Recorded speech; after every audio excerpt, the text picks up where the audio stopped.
qu'est-ce qui allait plus de soi que l'accord spontané entre les familles chargées de l'éducation et les institutions scolaires chargées de ce qu'on appelait classiquement l'instruction? Qu'est-ce qui allait plus de soi que le fait que les enfants veulent apprendre? Qu'est-ce qui allait plus de soi que le fait que les générations installées, qui ont formé, jouissent d'une autorité naturelle sur les générations montantes vis-à-vis desquelles elles ont une obligation de transmission? Qu'est-ce qui va plus de soi que le fait que une société se reproduit en aménageant d'une manière ou d'une autre un processus par lequel les nouveaux venus sont socialisés, insérés dans une société humaine qui se définit par une culture et qui comporte donc toujours une certaine dose d'instruction, au sens très général du terme, des générations arrivantes. Et puis peut-être, encore une question supplémentaire, au fond, quelle activité plus évidente pour tout un chacun que celle d'apprendre? Eh bien, toutes ces évidences qui ont fonctionné jusqu'à présent d'une manière que personne ne questionnait, se sont effondrées en l'espace de quelques décennies.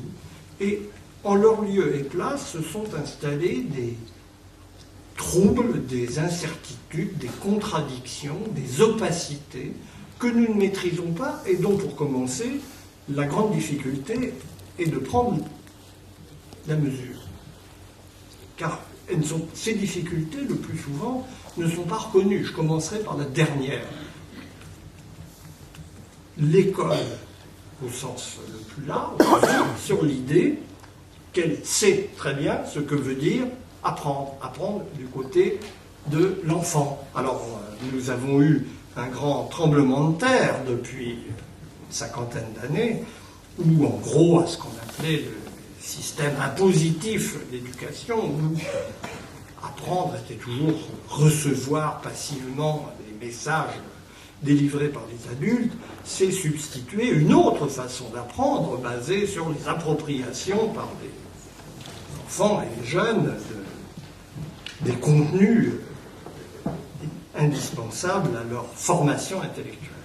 Ni l'une ni l'autre de ces solutions ne fonctionne plus.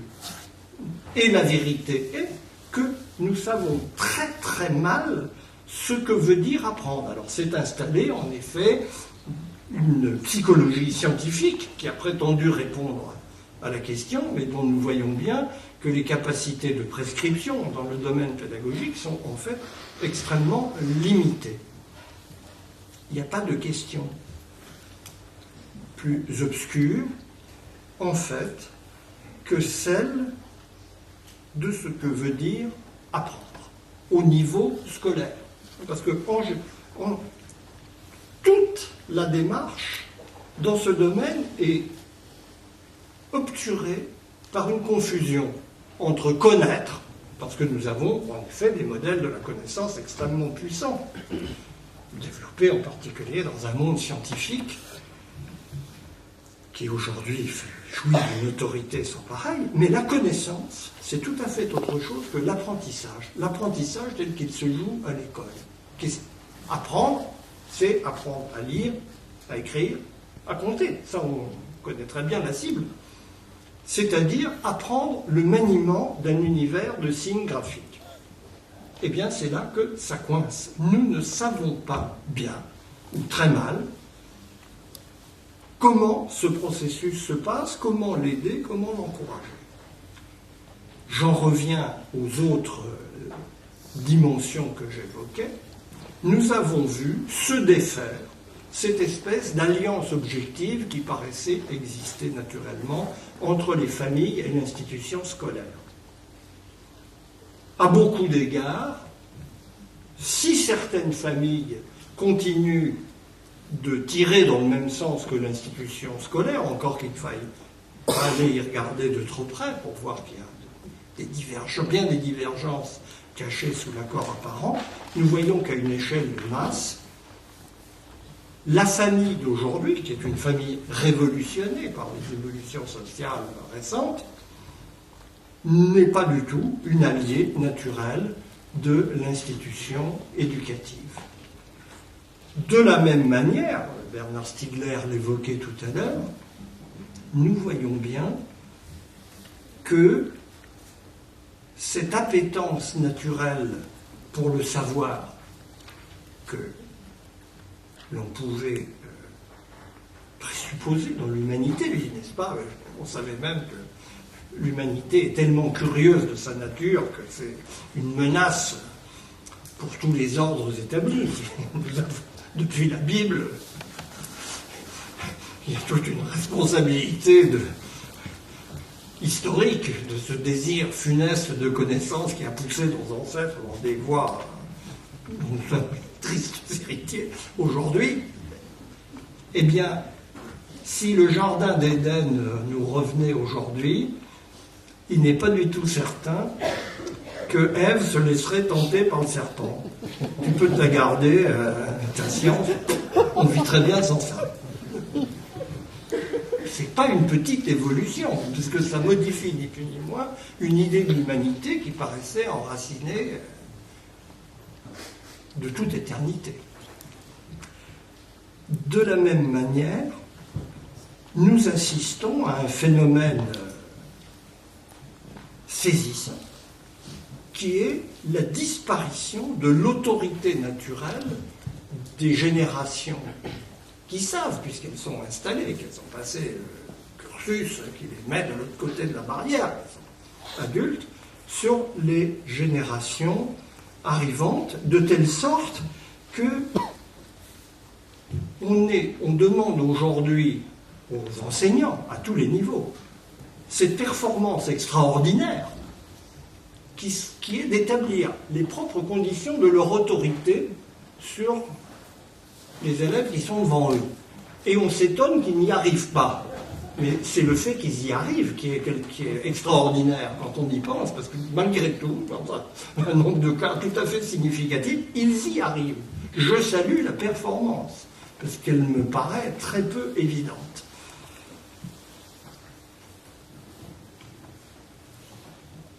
Et enfin, nous voyons bien comment le développement de ce prodigieux système éducatif qui a pris une telle place dans nos sociétés, c'est spectaculaire quand vous prenez les chiffres des effectifs et du budget sur 2 siècles, la montée de l'appareil éducatif de nos sociétés, c'est quelque chose, je ne fais pas des données qui je suis content d'évoquer l'ordre de grandeur. En gros, c'est une multiplication par 10 dans le dernier siècle. En volume. Voilà quelque chose qui devrait faire de nos sociétés des sociétés éduquées à un degré sans équivalent dans l'histoire, du point de vue des efforts sociaux que nous y consacrons. Eh bien, nous voyons aussi que les résultats ne sont pas au rendez-vous. Pourquoi ? Parce qu'il se révèle, et je crois que c'est l'une des grandes difficultés sur lesquelles butent aujourd'hui les politiques éducatives, que s'opère une sorte de spécialisation du système éducatif et de dissociation du reste de la société qui va contre l'efficacité de ce système éducatif. Plus l'éducation devient un domaine en soi, à part, dans la société, plus il devient difficile de faire ce que l'enseignement est chargé d'opérer, c'est-à-dire inscrire les élèves qui lui sont confiés dans la société. Nous sommes devant une situation de quasi-ghetto scolaire, où du coup le sens de l'institution pour les gens qui s'y trouvent se perd, et où sa capacité à faire le pont avec ce qui sera la vie adulte, professionnelle, se pacifie complètement. une société où par ailleurs, et ce n'est pas un petit défi, toute la dimension de travail qui donnait son sens au travail scolaire. Tu travailles à l'école pour travailler plus tard. Toutes sortes de registres. Cette dimension-là, c'est purement et simplement volatilisé. Nous sommes dans des sociétés où le travail ne se voit pas et où du même coup, ou d'ailleurs, les médias audiovisuels ne montrent pas le travail. Chose tout à fait étonnante. Il y a un invisible de toute une série de fonctions sociales du point de vue de l'appareil qui assure théoriquement la visibilité de la société pour elle-même. Cette espèce de fenêtre sur ce qui se passe dans le monde, il y a tout sauf le travail, qui est devenu incompréhensible. Ça se traduit d'une manière très drôle dans la manière dont les enfants perçoivent la société très tôt. Quand on leur demande ce qu'ils veulent faire, spontanément, là-dessus, on a quelques petites enquêtes qui sont assez drôles, eh bien, ils veulent faire ce qu'ils voient. Qu'est-ce qu'ils voient? Les pompiers, les flics, les éboueurs. Mais oui, en fait, ils voient très peu de choses. Pensez à ce qu'a été le grand projet de réforme scolaire de Célestin Freinet dans son temps. C'était un projet porté, en fait, par une société de travail, où l'école était au centre du village. Parce que, effectivement, en plus, dans le cas de Freinet, il y a un aspect rural très marqué dans sa pédagogie. Eh bien, l'école au centre du village devait accueillir en son sein toutes ces fonctions, tous ces rôles sociaux qu'on voyait autour, le paysan, le maçon, le couvreur, le charpentier, que sais-je, pour donner aux enfants l'idée des moyens de devenir tous ces rôles qui étaient autour d'eux et de trouver leur place dans la société. L'école fonctionnait comme un sas naturel avec une évidence des futures fonctions à accomplir. Nous voyons bien que ce schéma ne marche plus du tout, précisément parce que l'évidence des fonctions futures s'est brouillée et que du même coup, l'institution scolaire, elle apparaît comme marginale par rapport à l'activité sociale, ou du moins comme une activité parmi d'autres qui aurait sa fin en elle-même. Mais si elle a sa fin en elle-même, elle n'a pas de sens. Évidemment, on n'est pas là pour y rester, on est là pour y passer. Je développe un petit peu cet exemple parce qu'il me paraît typique de ces glissements de terrain dans tous les domaines que j'ai évoqués qui ont brouillé complètement cette phase initiale de l'existence dans ses différentes étapes. Je suis concentré sur le point de départ parce que c'est le plus facile, mais on peut bien sûr poursuivre ce parcours. On retrouve des problèmes équivalents à toutes les étapes du cursus scolaire. Cela nous dessine un programme. Et cela nous montre que tout est à reprendre dans ces différents domaines. Qu'est-ce qui se passe dans les familles? Et spécialement dans les familles, dans leur rapport à la société globale. Et donc à l'institution éducative qui est pour les enfants, et l'institution, et les jeunes, et l'institution par excellence. Qu'est-ce qui s'est passé pour instaurer cette espèce de divorce rampant que les enseignants connaissent bien, puisqu'ils sont confrontés à une sorte de contestation larvée, quand elle n'est pas très ouverte, par les familles, de leur rôle, avec une contradiction insoluble sur laquelle les enseignants butent au quotidien. À la fois, ce n'est pas à nous de faire ça. On attend tout de l'école et on lui demande de faire ce que les familles ne veulent pas faire, en réalité. Elle décharge sur l'école. Mais de l'autre côté, elle pense évidemment qu'elle ferait mieux que les enseignants, qui ne savent pas, et en particulier qui ne savent pas la chose cruciale, c'est là où nous voyons où se situe le point de divergence, qui sont des écoles et par définition une institution, c'est-à-dire un appareil dont la règle fondamentale est de traiter tout le monde de la même façon, avec l'impersonnalité qui est la règle d'une institution constitutive, d'une institution publique. Or, la demande des parents, c'est de traiter leurs enfants comme l'unique, celui qui précisément ne rentre pas sous la règle commune. Donc, par définition, l'école ne sait pas faire, parce qu'elle ne sait pas, en effet, en tant qu'institution. Elle s'adresse dans l'élève, bien entendu, à la personne singulière, mais d'abord à l'être de raison, équivalent à tous les autres, à qui il s'agit précisément d'apprendre ce que c'est qu'une règle commune, qui vaut également pour tous. Et c'était cela précisément qui faisait l'attrait de l'école. On y apprenait ce qui vous met en commun avec les autres, qui est d'abord fondamentalement le savoir. C'était au fond l'utopie de l'école, sa capacité de créer un espace commun entre les êtres dans l'élément du savoir par la raison. C'était quelque chose de très puissant. Et c'est précisément sur ce chapitre que le divorce s'est installé. Et moi, dans tout ça, la question, là aussi, à quoi ça sert? Le sous-entendu étant à moi. C'est très bien ce que vous racontez, mais à moi, ça sert à quoi? Pour ma petite gouverne personnelle.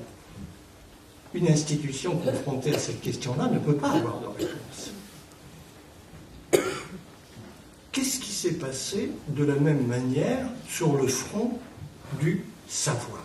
Alors là, je crois qu'effectivement, les concours de toutes les personnes qui ont des lumières sur l'environnement cognitif, au sens le plus diffus et large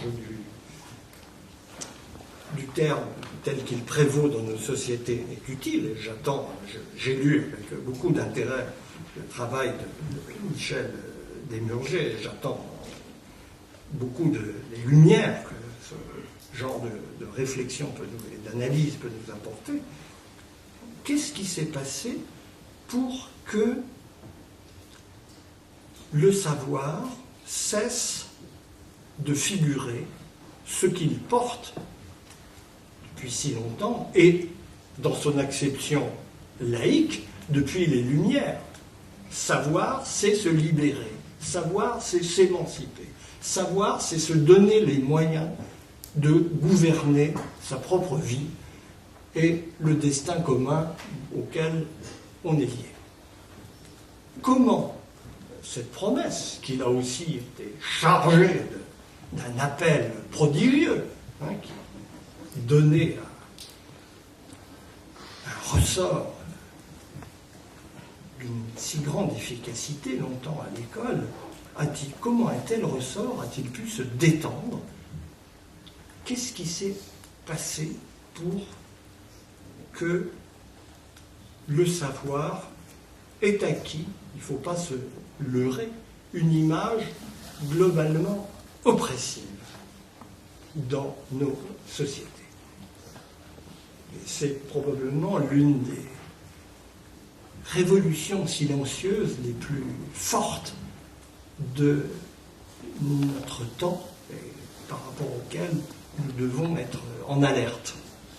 Parce qu'on peut toujours prêcher la belle cause du savoir, si on ne se penche pas sur l'image réelle qu'il a dans l'esprit spontané des acteurs de la société et des jeunes parmi tous les autres, on arrivera évidemment à rien. Sur tous ces points, je crois que nous avons besoin d'un examen reprenant les problèmes à la racine. Ce sont autant de questions qui sont éminemment philosophiques, en dernier ressort, mais qui engagent une foule de savoirs positifs, du travail d'enquête sur la société, de connaissance des mécanismes du fonctionnement cérébral, tout est à remettre sur la table.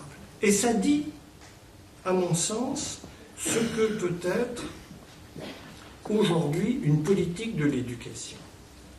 Si elle se contente d'être une politique sectorielle, si pertinente soit-elle, si elle se contente de traiter les questions techniques qui se posent dans le champ éducatif, en y mettant des moyens, une grande ouverture d'esprit, une prise en compte du point de vue des acteurs.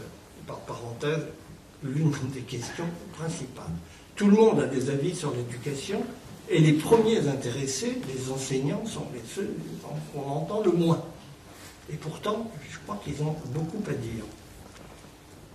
Une politique qui romprait avec cette attitude, et qui ferait place à tous les avis pertinents, n'en serait pas moins condamnée à une relative impuissance.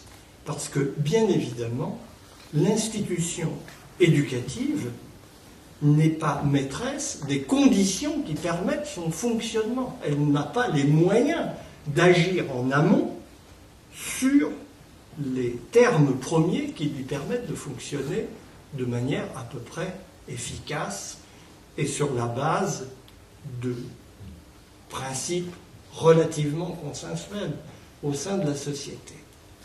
Ça veut dire justement que l'éducation est devenue non plus une affaire de techniciens, si éclairés soient-ils, ils ne le sont pas nécessairement, mais il y en a qui le sont.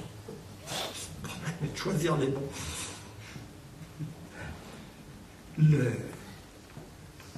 L'éducation est redevenue un problème politique qui se formule dans des termes complètement nouveaux. Il ne s'agit plus, comme, pour reprendre, parce que le grand exemple de la politique de la République à l'époque de Jules Ferry, il y avait deux problèmes. Le problème de l'Église catholique, pour la France c'était une petite question, en gros, opérer la séparation de l'école et de l'Église. Ça n'allait pas de soi. Et puis, c'était une question, et il fallait opérer une espèce de révolution anthropologique dont on ne se rend pas compte combien elle a été difficile à opérer, qui était la séparation de l'école et de la famille. Le principal point de résistance sociale à la politique républicaine. Établir la responsabilité collective vis-à-vis de l'éducation des enfants. Ce n'est plus, surtout sur ce point, sur ce terrain, la question est réglée. C'est plus de ça qu'il s'agit. Mais de nouveau, nous nous trouvons face à un problème politique au sens où il engage le fonctionnement de la société tout entière. Quelle éducation notre société veut-elle entreprendre de délivrer aux nouvelles générations? Parce que ça n'est pas une affaire séparée qu'on pourrait traiter dans son coin. C'est quelque chose qui demande à être réinscrit dans la globalité du fonctionnement social. Et si nous avons une cause à plaider, je crois, puisque nous avons affaire à un gouvernement qui va, conscient de l'enjeu de ces problèmes, si nous avons une cause à plaider, c'est de faire valoir justement la nécessité de cette discussion collective la plus large possible, où en effet, par exemple, la question des médias visuels est tout aussi importante que la formation des enseignants. C'est très important, la formation des enseignants. Mais en amont, la question des médias audiovisuels n'est pas moins importante. C'est ça que nous devons, je crois, faire passer pour aboutir à un véritable redressement de la trajectoire dont, dans la mesure où nous voyons bien que la trajectoire actuelle est à beaucoup d'égards catastrophique. Merci beaucoup, Marcel Gauchet.